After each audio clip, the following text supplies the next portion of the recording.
Đây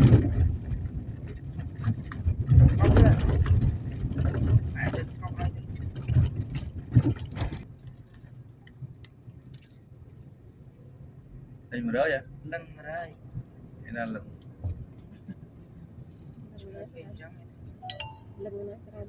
Chấm nó dân rất nít. Tầm lại chốt 5,000 tới 3,000 tới 1,500. Chuyện nó tục từ ngày đá tới. Sáng à? 4 kg ra tiếp. Để khỏi bong lôi một hồi tới. Im mấy vấn đề luôn. Mấy con mà.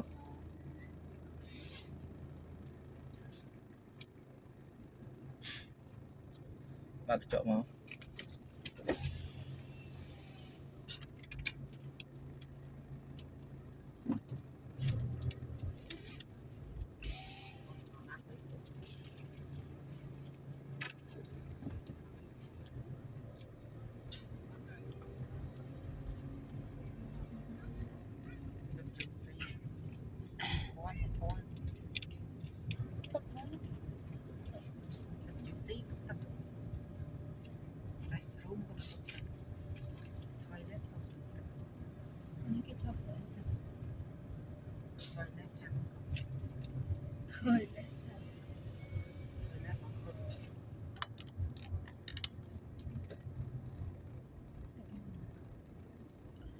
Nên là chút chai ta khâu trên biển phơi ở tầng phòng.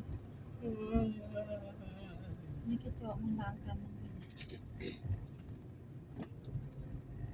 itu cuma rujukan này.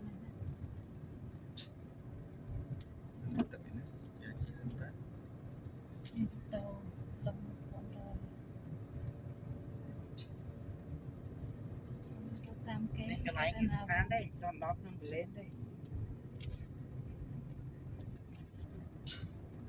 Mình làm thăm sắc xa thì Trong nọ. làm thế, làm cho nó làm thế. Đây cái line packing nhé. Ini cái chọc lên Cái line cái lên đấy. Mình biết họ mà học. Cái line cái lên pack, cái line cái chọc lên. Hả? Cái line cái lên pack. Ini cái sila rin mo na lớn à?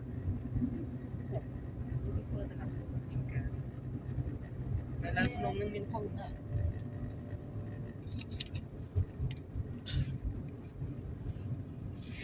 Đặt bắt thì cho mình đây kia rồi.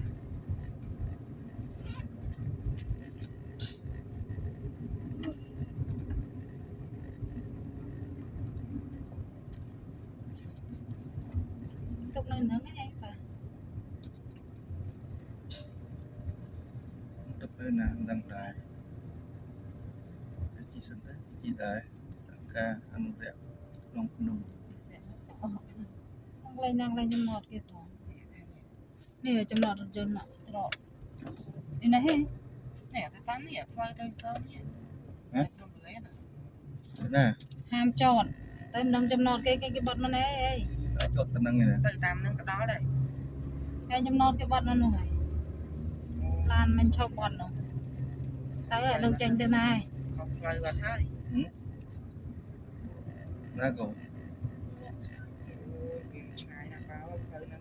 Từ nè cho mà. Rồi chọt cái này nó, cái bọt nó hay. Từ nó plơi mấy nó plơi nó vay đập lâu tiết rồi. Đã bọt xuyên thôi nhỉ? Plơi đi viên ngay.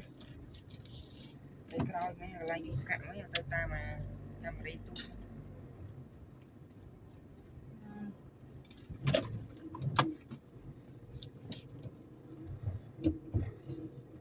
Cho nó đã tao nào tiền. Xua kia tụi nó tới đây. Nó cái chọc nó tân năng ở trong chọc tân năng kia thôi. Xưa rồi cái nắng cái đã tham mấy cái chấm nọ rất là bọt thôi. Bác cái chợ nó đã xua vào lên nó diêm cái này nó lên nó lên. Cái bọt tay nữa. Nó cái nó chấm nọ cho thầy.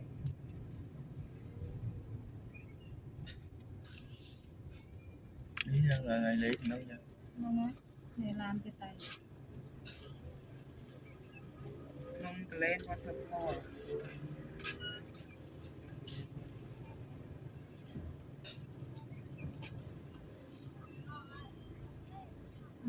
xô lên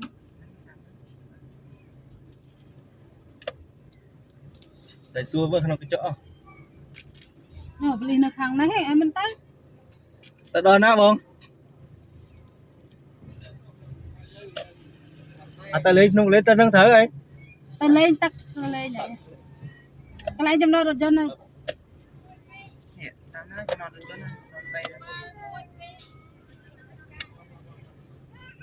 trong nó rồi cho rõ trồ nè ồ nó cái này đánh cái tông chắc à để trong nó rồi trơn và mình bạc thằng nắng bạc chảnh nào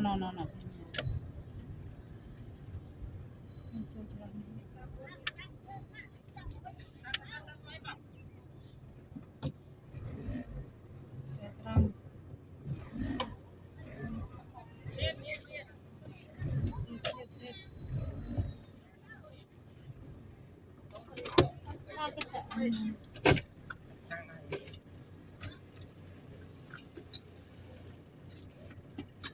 lần tí tiếp nó nè hay mấy hả